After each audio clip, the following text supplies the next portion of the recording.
Welcome back to the Boot Tragedies. All right, finally, I'll touch on the John Gruden situation. A lot of people have been asking me my thoughts on John Gruden coming in to help the Saints, to help Derek Carr. And obviously, it's a tricky situation. So let's just jump right into it, man. Obviously, the Saints brought in John Gruden. This was last week sometime, and to help Derek Carr out. Obviously, he coached Derek Carr with the Raiders for 3 and maybe a quarter of a season, from 2018 to 2021. Derek Carr had some of his best years under John Gruden. So from a football stance, I can see why the Saints wanted to bring him in. The Saints wanted to bring him actually earlier in the summer. They wanted to bring him in earlier in the summer, but DA kind of axed that out because he wanted to be there, which makes sense. I mean, he's the head coach of the football team. Of course, he wants to be in the building. When John Gruden comes in, a guy like that, DA should be in the building when he's talking to the coaching staff, talking to the offense. So that got axed out because it was around draft time. And then they finally, ended up meeting over this past week. And we'll talk about kind of what transpired after that, the backlash, all of those things, what John Gruden can help with. Just a bunch of things that, this story has brought. It's obviously been a hot story. This is probably the thing I've received the most questions on is, what do you think about John Gruden coming to the Saints? Do you think he can be the OC next year? Do you think this? Do you think that? So let's just jump into it. I even wrote some things down this time. I rarely write things down. I just kind of go off the brain, but I did write some things down. And we can just start right into it. He spent 5.5 hours, I think, for 2 days with the coaching staff. So with Dennis Allen, with Pete Carmichael, with some of the new offensive guys that's in the building. So he spent a good amount of time with the Saints brass. And this was, let's just say, this was, obviously brought into the higher ups. Dennis Allen did go to Mickey Loomis about this. He did go to Gail Benson about this. A guy that, resigned from the NFL from all the things that he, went through. You have to go to the higher ups. You just can't bring him in. Now, every offseason, plenty of teams brings, different coaches in, different offensive guys, defensive guys. What do you think about this? What do you think about that? How does this look? How does that look? Just to get some fresh ideas, just to get some new ideas in there. So this is nothing new. The Saints bring in plenty of coaches every year. But they brought in John Gruden this time. Obviously, that's going to make headlines. Let's just say if Sean Payton wasn't coaching anymore and we brought in Sean Payton, yes, that's going to bring headlines and things like that. Remember, Sean Payton came last year. It's going to bring in headlines. If you bring in a big-name guy or a guy with a little controversy, it's going to bring, in the headlines. It's going to create some controversy, bring up some news. So, obviously, bringing in John Gruden did that. Some background. Sean Payton was the quarterback coach for John Gruden in 97 when John Gruden was the offensive coordinator for the Philadelphia Eagles. Now, what does that mean? That's basically, right around Sean Payton's start. John Gruden's the offensive coordinator. Sean Payton's the OC. So, obviously, some of those concepts Sean Payton got from his offense is going to be in there. He's going to, get some things from John Gruden. Now, obviously, it's not going to be all the same, but some of the same concepts, some of the same starts is going to be in there. So, obviously, that's going to trickle down to some of the same things that Pete Carmichael does, who learned from Sean Payton. So, it's just kind of a tree there. So, I can see the route. It's not going to be, something drastic that John Gruden and Pete Carmichael runs or, Sean Payton and John Gruden runs. Just because most NFL offenses are similar, unless you're running like the read option and stuff nowadays. Most of these passing attacks and things are similar, and all coaches just put their own spin, their own flair on it. So, bringing in John Gruden, from a football standpoint, it all makes sense so far. You follow the line from Peyton to Gruden to Pete Carmichael. It just all makes sense at the moment. Now also, Pete Carmichael, he did struggle last year. Let's be honest. If you ask anybody, Pete Carmichael first year as OC, well, I guess second year because the year Sean Payton got suspended. Whatever you want to say. Pete Carmichael in his first real season as OC, in my opinion, he struggled.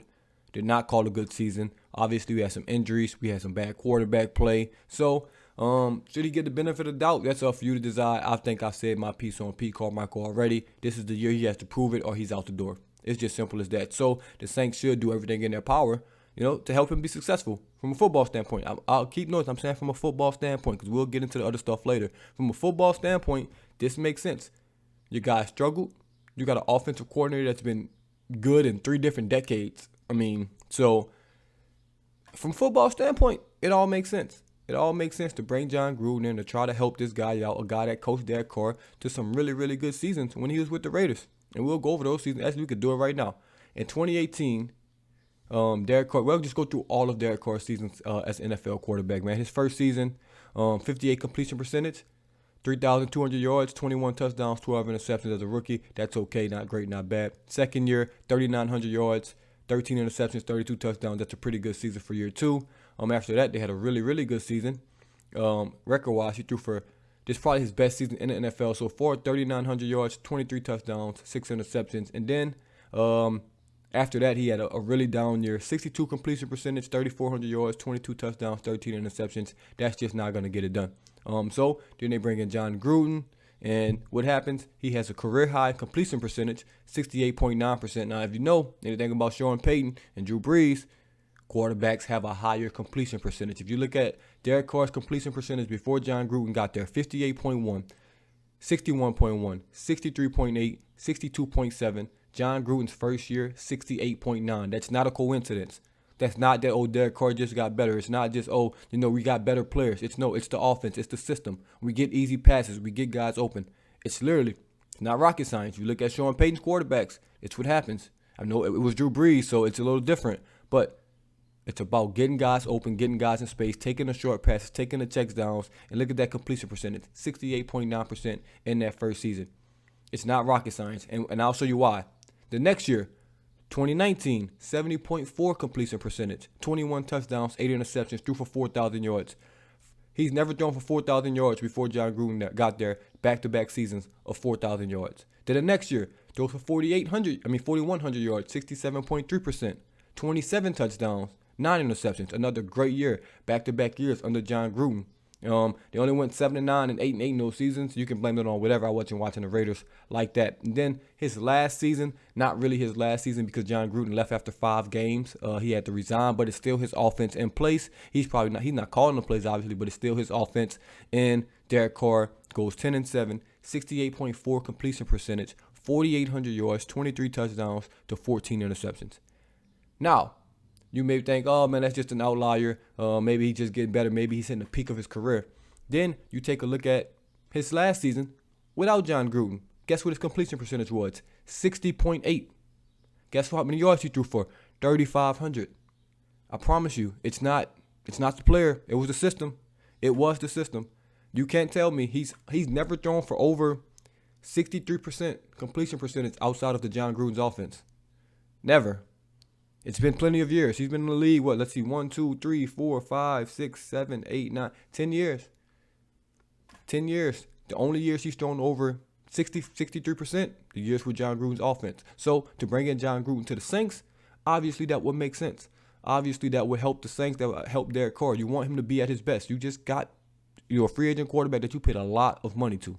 A lot of money. You will want him to be in the best position to succeed. That just is what it is. You want your offensive coordinator to be in a best position to succeed. So from a football standpoint, like I've been saying, all of this makes sense. His best years were under John Gruden. So obviously, you would ask John Gruden, hey, what did y'all do well? What did he do bad? What does he need to work on? What you didn't like about it? What you liked about him? Can he make this throw? Can he make that throw? How is he, get when you're down 14, and the game's on the line? All of these things are questions that the Saints need to be answered. So spending 5.5 hours with them for 2 days, so you basically got 11 hours with John Gruden, you can answer some of those questions. Obviously, you won't get everything. He won't remember everything from 4 to 5 years ago, or however long it was ago. But it's still good insight from Derek Carr. And, John Gruden's a good football coach. Whether you like him or not as a person, he's a good football coach. You don't get $100 million from being a bad football coach. So there's that. But obviously,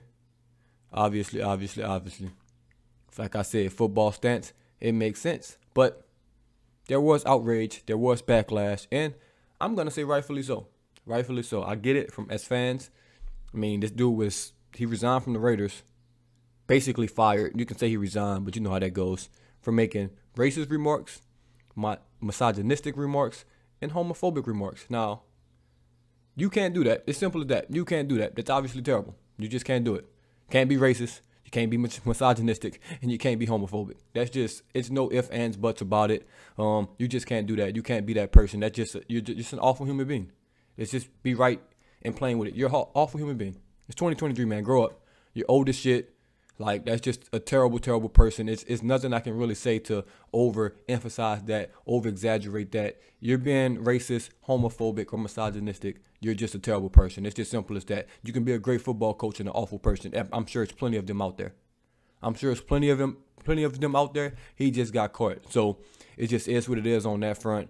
And it's two sides to every coin, man. I understand fans that are mad. I understand fans that don't care. It's two sides to every coin in this football thing. You got the fans that just, you know what? Football, football, football. I want to win at any cost. I don't care what you're doing off the field. I don't care about that. You know, we just want to win football, and that's how it's going to be. You have the other side of the coin, man, where it's like, hey, off the field matters as well. You can't just be out here doing anything, saying anything, and all of that.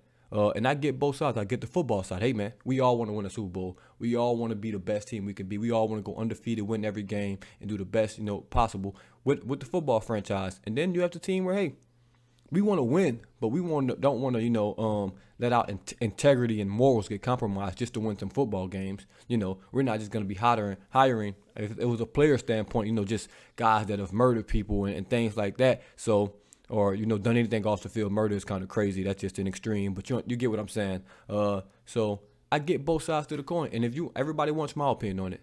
My opinion, unfortunately, is going to seem like I'm pandering or something like that. It falls in the middle. It's just simple as that. It falls in the middle. I want to win every game. I'm super, hey, football. But at a certain point, you're not going to let your integrity and your morals get compromised just because you want to win football games, man. You just can't. You can't just go around hiring anybody, employing anybody just for the sake of winning football games. Now I'll get to my final opinion on the John Gruden situation in a second. But like I said, it's both sides to every coin.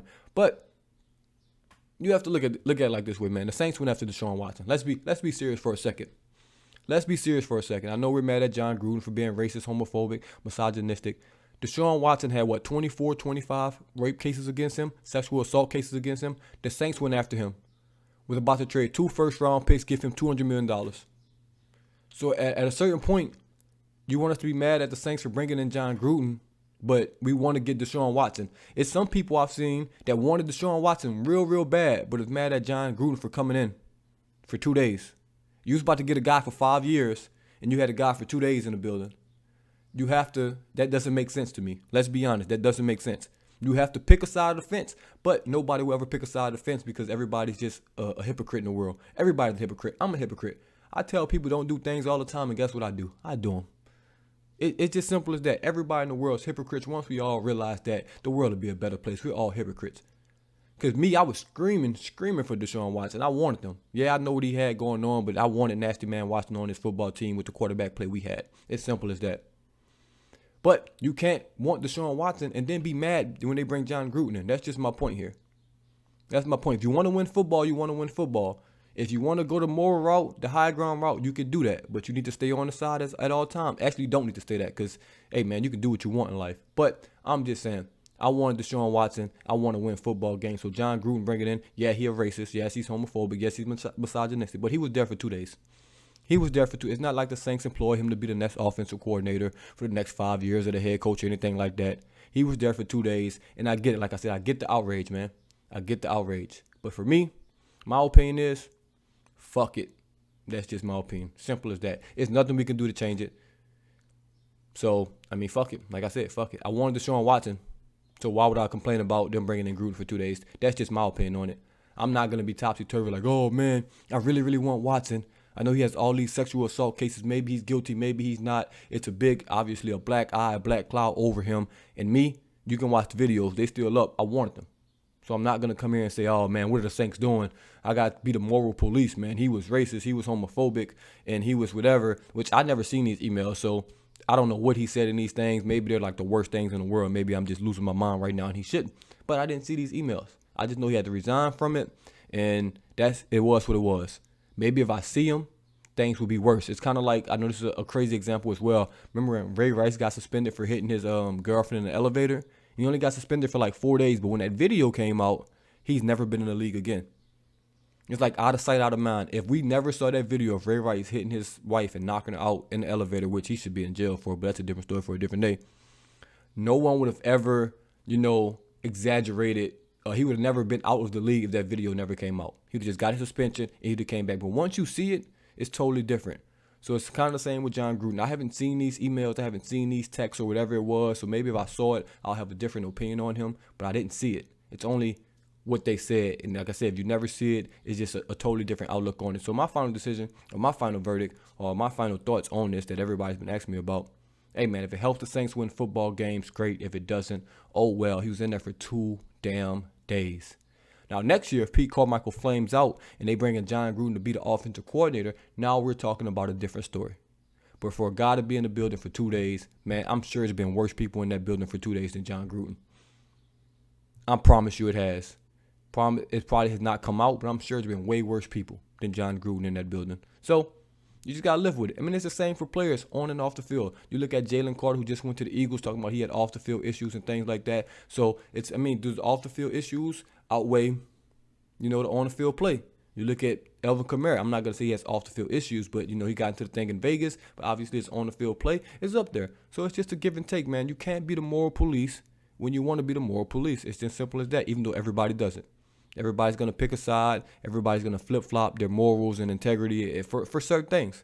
It just is what it is.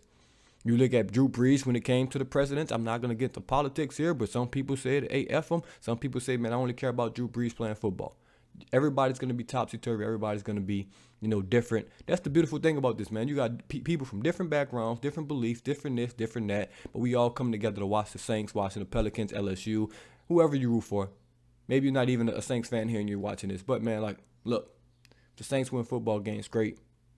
If they don't, you can complain. You can cry about it. You can say John Gruden's the reason, which he won't be. He's only here to help the football team. He was there for 2 days, like I keep saying. And from a football sense, this made perfect sense to bring him in, to help him, put some things in that maybe wasn't in the offense that Derek Carr does really, really well. And we'll see. We'll see what happens, man. I'm sure this will be the end of it. I'm late to this party, but everybody kept asking, so I guess I'll just throw my 2 cents in there. I didn't even want this video to be this long, but hey, it is what it is, man. So let me know what y'all think in the comments below, even though y'all already have, but let me know what y'all think in the comments below. And like I said, that giveaway is coming. Don't think I forgot. It's coming. It's coming. It's coming. I did say 10K subs, and if you're in the Discord, it will come. So it definitely will come. I'm just trying to figure out how I'll do it, how many winners we'll actually have, and things like that, but it's definitely coming. Definitely coming. But thank y'all for tuning in once again, man. As always, it's the Boo Tragedies, and I'm out. So one last time, let's make